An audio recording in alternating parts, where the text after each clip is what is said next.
नमस्कार साथियों, स्वागत है आपका अपने R S education circle YouTube channel पर। तो साथियों, आज की इस क्लास में हम जीके जीएस के top most important selected questions लेकर आए हैं जो एग्जाम्स में बार बार पूछे जाते हैं। तो साथियों, इस क्लास को आप पूरी लीजिएगा, अच्छे से कंप्लीट कर लीजिएगा, आपके एग्जाम्स के लिए बहुत ही महत्वपूर्ण होने वाली है। ठीक है, चलते हैं क्वेश्चन क्यों।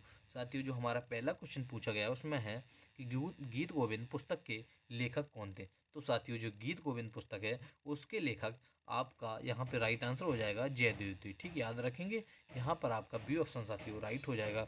जयदेव गीत गोविंद पुस्तक के लेखक थे। तो साथियों, बात करते हैं यहाँ पर गीत गोविंद जो पुस्तक है उसमें किस चीज़ का वर्णन किया गया है। ठीक है, तो गीत गोविंद जो पुस्तक है साथियों उसमें श्री कृष्ण राधा और उनकी गोपियों का वर्णन किया गया है। ठीक है, जो वृंदावन में साथियों श्री कृष्ण राधा तथा उनकी गोपियों का वर्णन किया गया है गीत गोविंद पुस्तक। क्वेश्चन नंबर 2 आपका साथियों, ग्रैमी अवार्ड किस क्षेत्र में दिया जाता है। जो साथियों ग्रैमी पुरस्कार होता है वह संगीत के क्षेत्र में दिया जाता है। ठीक है, ये भी याद रखेंगे साथियों, संगीत के क्षेत्र में ग्रैमी पुरस्कार दिया जाता है। साथियों, यहाँ पर बात करते हैं जो ग्रैमी पुरस्कार की शुरुआत हुई थी वह 1959 से हुई थी। ठीक, याद रखेंगे, बहुत ही महत्वपूर्ण क्वेश्चन है।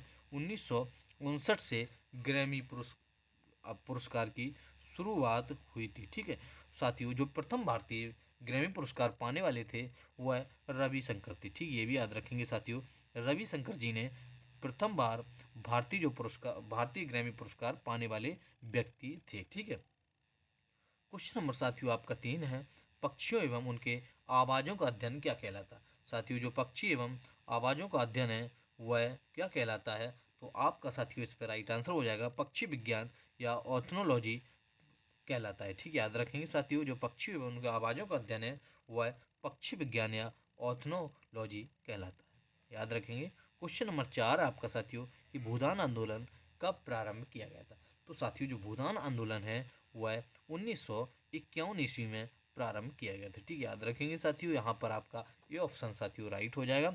18 अप्रैल 1951 ईस्वी में प्रारंभ किया गया था, ये भी याद रखेंगे। ठीक है, 18 अप्रैल 1951 ईस्वी में। क्वेश्चन नंबर साथियों आपका 5 है, कि सत्य शोधक समाज की स्थापना किसने की थी। साथियों, जो सत्य शोधक समाज की स्थापना की गई थी वह किसने की थी।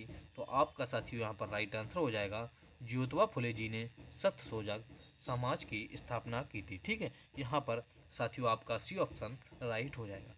साथियों, बात करते हैं कब की थी। तो 1873 ईस्वी में सत्य शोधक समाज की स्थापना की थी। तो साथियों, जो सत्य शोधक समाज की स्थापना हुई थी इसका उद्देश्य क्या था। तो अपने आंदोलन को आगे बढ़ाते रहना, इसका उद्देश्य यही था। ठीक, याद रखेंगे, अपने आंदोलन को आगे बढ़ाना। क्वेश्चन नंबर 6 आपका, कि हल्दी घाटी का युद्ध कब हुआ था। साथियों, जो हल्दी घाटी का युद्ध है वह कब हुआ था। तो आपका साथियों इसमें राइट आंसर हो जाएगा 1576 ईस्वी में। साथियों, 18 जून 1576 ईस्वी में हल्दी घाटी का युद्ध हुआ था। ठीक, याद रखेंगे, यहाँ पर आपका सी ऑप्शन साथियों राइट हो जाएगा। यह किसके किसके बीच हुआ था। यह अकबर और महाराणा प्रताप के बीच हुआ था। ठीक, याद रखेंगे, अकबर और महाराणा प्रताप के बीच हुआ था हल्दी घाटी का युद्ध, जिसमें महाराणा प्रताप विजयी थे। ठीक, याद रखेंगे, महाराणा प्रताप विजयी हुए थे। क्वेश्चन नंबर साथियों आपका 7 है, कि अंतर्राष्ट्रीय महिला दिवस कब मनाया जाता है। तो साथियों, आपको इसका राइट आंसर बताना, जो अंतर्राष्ट्रीय महिला दिवस है वह 8 मार्च को मनाया जाता है। ठीक, याद रखेंगे साथियों, यहाँ पर आपका ये ऑप्शन साथियों राइट हो जाएगा। 8 मार्च को महिला दिवस, अंतर्राष्ट्रीय महिला दिवस मनाया जाता है। साथियों, जो अंतर्राष्ट्रीय महिला दिवस मनाया जाता है उसकी शुरुआत कब हुई थी। तो साथियों याद रखेंगे, ये भी यह 1975 ईस्वी से इसकी शुरुआत हुई थी। ठीक, याद रखें कब से हुई थी, 1975 ईस्वी से अंतर्राष्ट्रीय महिला दिवस की शुरुआत हुई थी। यह साथियों प्रत्येक वर्ष 8 मार्च को मनाया जाता है। क्वेश्चन नंबर 8 है आपका, कि मैगस्थनीज की पुस्तक का क्या नाम था। तो साथियों, जो मैगस्थनीज ने पुस्तक लिखी है उसका नाम इंडिका था। ठीक, याद रखेंगे साथियों, इंडिका पुस्तक मैगस्थनीज के द्वारा लिखित पुस्तक है। ठीक है, यहाँ पर साथियों आपका डी ऑप्शन राइट हो जाएगा। मैगस्थनीज ने जो पुस्तक लिखी है इंडिका, उसमें साथियों किसका वर्णन किया गया है। उसमें भारत के समाज, साथियों भारत के समाज, नगरों एवं भूगोल का वर्णन किया गया है। ठीक, याद रखेंगे साथियों, भारत के समाज, नगरों एवं भूगोल का वर्णन किया गया है इंडिका पुस्तक में। क्वेश्चन नंबर 9 आपका साथियों, कि भारत के किस क्षेत्र में सर्वप्रथम मनुष्य संबंधी पुरातात्विक प्रमाण मिले थे। तो साथियों यह प्रागैतिहासिक काल के ये क्वेश्चन पूछ रहा है कि प्रागैतिहासिक काल में भारत के किस क्षेत्र में सर्वप्रथम मनुष्य संबंधी पुरातात्विक प्रमाण मिले थे। तो साथियों आपका यहाँ पे राइट आंसर हो जाएगा बोलन घाटी। ठीक, याद रखेंगे यहाँ पर आपका साथियों सी ऑप्शन राइट हो जाएगा। बोलन घाटी में यह सबसे पहले मनुष्य के प्रमाण मिले थे। ठीक, याद रखेंगे यहाँ पर आपका सी ऑप्शन साथियों राइट हो जाएगा। क्वेश्चन नंबर 10 है आपका कि मोहनजोदड़ो का स्थानीय नाम साथियों क्या था। जो मोहनजोदड़ो है साथियों उसका स्थानीय नाम मृतकों का टीला था। ठीक, याद रखेंगे यहाँ पर आपका डी ऑप्शन साथियों राइट हो जाएगा।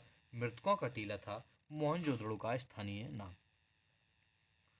अगला क्वेश्चन साथियों आपका क्वेश्चन नंबर 11 है कि भारत में खोजा गया सबसे पुराना शहर कौन था। साथियों ये हड़प्पा सभ्यता से क्वेश्चन है कि हड़प्पा सभ्यता में भारत में खोजा गया सबसे पुराना शहर था वह साथियों हड़प्पा था। ठीक, याद रखेंगे हड़प्पा सबसे पहले खोजा गया था, यह सबसे पहला शहर जो खोजा गया था भारत में। ठीक, याद रखेंगे यहाँ पर आपका ए ऑप्शन साथियों राइट हो जाएगा।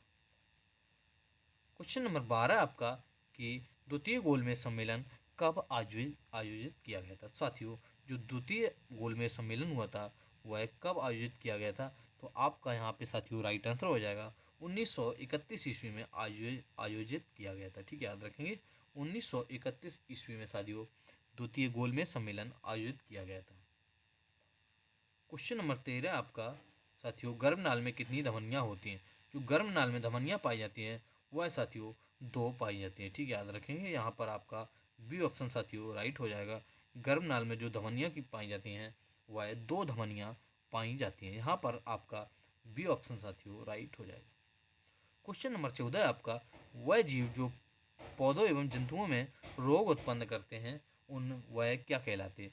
साथियों जो जीव होते हैं जो पौधों एवं जंतुओं में रोग उत्पन्न करते हैं वह साथियों रोगजनक कहलाते हैं। ठीक, याद रखेंगे यहाँ पर आपका डी ऑप्शन साथियों राइट हो जाएगा।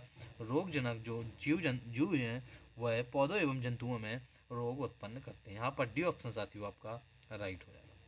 क्वेश्चन नंबर 15 है कि मत्स्य महाजनपद की राजधानी कहाँ थी। साथियों जो मत्स्य महाजनपद है उसकी राजधानी कहाँ थी। तो आपका इसमें सही साथियों राइट आंसर हो जाएगा विराटनगर। ठीक, याद रखेंगे विराटनगर मत्स्य महाजनपद की राजधानी थी।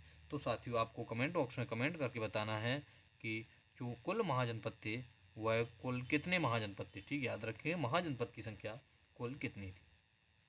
क्वेश्चन नंबर 16 आपका कि कौन सा विटामिन गर्म होने पर नष्ट हो जाता है। साथियों ऐसा कौन सा विटामिन है जो गर्म होने पर नष्ट हो जाता है। तो आपका यहाँ पे साथियों राइट आंसर हो जाएगा विटामिन सी है गर्म होने पर नष्ट हो जाता है। ठीक, याद रखेंगे यहाँ पर आपका साथियों सी ऑप्शन राइट हो जाएगा। विटामिन सी गर्म करने पर नष्ट हो जाता है।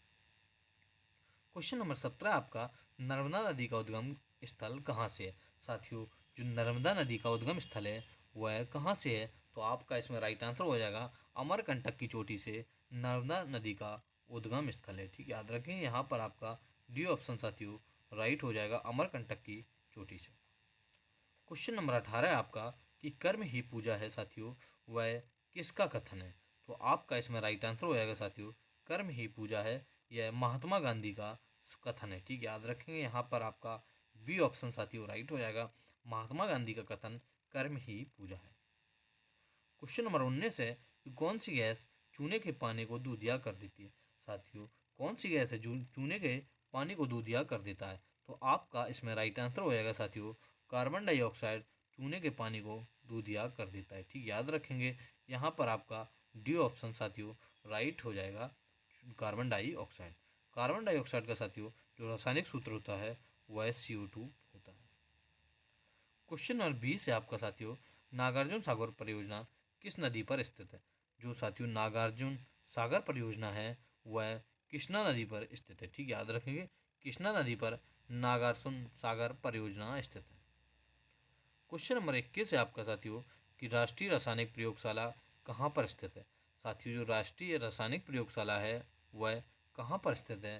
तो आपका साथियों इसमें राइट आंसर हो जाएगा पूना में स्थित है। ठीक, याद रखेंगे यहाँ पर आपका ए ऑप्शन साथियों राइट हो जाएगा पूना में राष्ट्रीय रासायनिक प्रयोगशाला स्थित है। क्वेश्चन नंबर 22 है आपका कि अरब सागर की रानी किसे कहा जाता है। तो साथियों जो अरब सागर की राजधानी कहा जाता है वह किसे कहा जाता है? तो आपका इसमें राइट आंसर हो जाएगा कोचीन नगर को अरब सागर की राजधानी कहा जाता है। ठीक है, याद रखेंगे। यहाँ पर ए ऑप्शन साथियों राइट हो जाएगा, कोचीन नगर को अरब सागर की रानी कहा जाता है। क्वेश्चन नंबर 23 आपका कि मोटर कार का आविष्कार किसने किया था? साथियों जो मोटर कार का आविष्कार किया था वह किसने किया था? तो आपका यहाँ पे राइट आंसर हो जाएगा साथियों, कार्ल वेंज ने मोटर कार का आविष्कार किया था। ठीक है, याद रखेंगे। ऑप्शन डी आपका राइट हो जाएगा। क्वेश्चन नंबर 24 आपका कि सबसे दुर्लभ क्षार कौन सा है? साथियों जो सबसे दुर्लभ क्षार होता है वह कौन सा होता है? तो आपका इसमें राइट आंसर हो जाएगा साथियों, अमोनिया NH3 सबसे दुर्लभ क्षार होता है। ठीक है, याद रखेंगे। NH3 साथियों सबसे दुर्लभ क्षार होता है। ठीक है, यहाँ पर अमोनिया का जो रासायनिक सूत्र होता है वह साथियों NH3 होता है। क्वेश्चन नंबर अंतिम व 25 है आपका, किसी देश की आर्थिक वृद्धि का उत्तम मापांक किया जाता है वह क्या कहलाता है? साथियों जो किसी देश की आर्थिक वृद्धि का उत्तम मापांक GDP कहलाता है। ठीक है, याद रखेंगे। यहाँ पर आपका सी ऑप्शन साथियों राइट हो जाएगा। GDP है वह किसी देश की आर्थिक वृद्धि जिससे मापते हैं वह GDP कहलाती है साथियों। ठीक है, याद रखेंगे। GDP का जो फुल फॉर्म होता है वह ग्रोथ डेवलपमेंट प्रोडक्ट। ठीक है, याद रखेंगे। ग्रोथ डेवलपमेंट प्रोडक्ट GDP का फुल फॉर्म होता है। तो साथियों आज की क्लास यहीं पे समाप्त होती है। अगर आपको वीडियो अच्छा लगा तो वीडियो को लाइक कीजिएगा तथा अपने दोस्तों के साथ शेयर कीजिएगा। अगर आप चैनल पर न्यू हैं, चैनल को सब्सक्राइब जरूर कर लीजिएगा जिससे आने वाली वीडियो का अपडेट आपको मिलता रहे।